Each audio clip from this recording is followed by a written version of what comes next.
In the House of Commons, Robert Jenrick confronts the Lord Chancellor over a loophole that led to dangerous inmates guilty of serious crimes being accidentally released from prisons due to a loophole in the early release scheme. In today's video, we will watch and react whilst also going over all of the latest news from up and down the country. But first, hit the like button and subscribe to the channel and join our fast-growing community. Just a quick one to say we have new Make Britain Great, again t-shirts available on our store. Go grab them now. They are available at britishstand.com or check the link in the description. Firstly, Reform UK recorded its strongest poll result in history yesterday, as the party narrowed the gap to the top to 1 percentage point.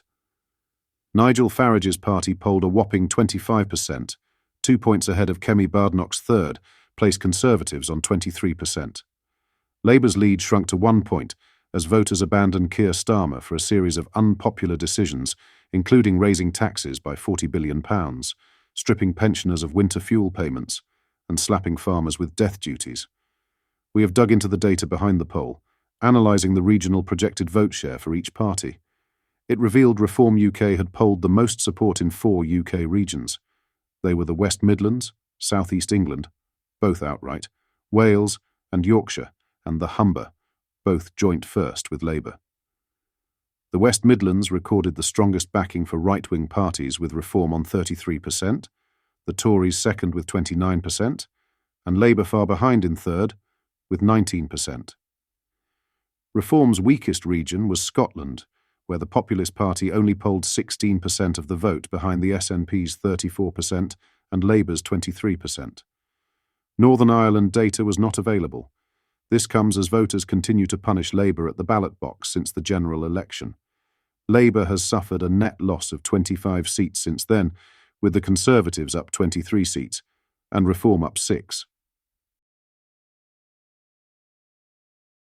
Now to the main story, and as stated in the intro, in the House of Commons, Robert Jenrick confronts the Lord Chancellor over a loophole that led to dangerous inmates guilty of serious crimes being accidentally released from prisons due to a loophole in the early release scheme. Have a watch. That the court... Senator Secretary of State Robert Jenrick. Thank you, Mr. Speaker. The Lady Chief Justice has said that the courts are not operating at full capacity.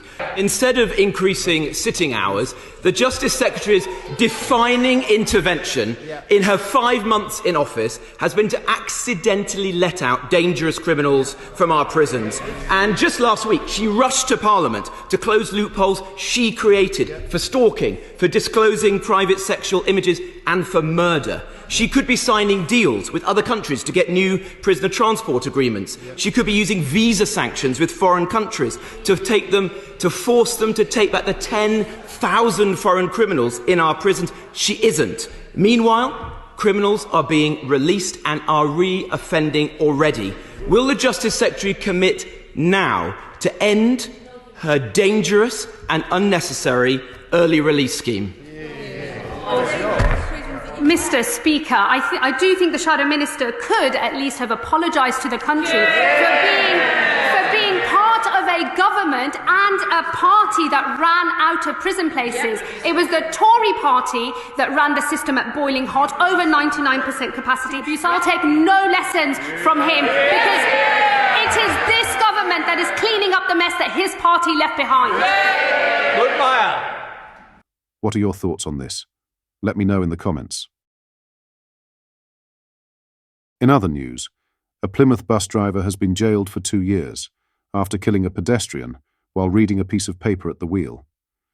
Simon Mumford was sentenced on Thursday after pleading guilty to causing death by dangerous driving. The city bus driver struck and killed Amalia Elmasry on Western Approach in Plymouth on January 7th this year. Bus CCTV footage showed Mumford lowering his glasses to read a piece of paper moments before the fatal collision. Elmasry, who worked as a healthcare assistant, was pronounced dead at the scene. The incident occurred just after 6 p.m, when Elmasry crossed the road as traffic lights changed from red to amber. Mumford was distracted for 3 to 4 seconds while looking at paperwork, causing him to fail to spot the pedestrian. The bus driver was not speeding or under the influence of alcohol or drugs at the time of the collision. He had no previous convictions prior to the incident. After the collision, Mumford brought the single-decker bus to a stop, but it was too late to save Elmslie. At Plymouth Crown Court, Judge Robert Linford called the collision utterly avoidable. "You did not set out to harm anyone that day. The effect of this decision, to look at a piece of paper, proved fatal," he told Mumford. The judge added, "This is one of those cases where the appropriate punishment is immediate custody." Mumford was disqualified from driving for 6 years as part of his sentence. He will also be required to pass an extended driving test before being allowed back behind the wheel. Police Sergeant Samantha Pullen from the Serious Collisions Investigations Team highlighted the tragic consequences of brief distractions on the road. "This is a tragic case, which again demonstrates that even relatively brief periods of distraction on the road can have fatal consequences," she said. "We'd like to express our sincere condolences to Mrs. Elmslie's family and remind motorists that regardless of what vehicle they drive, they must remain focused on the road at all times."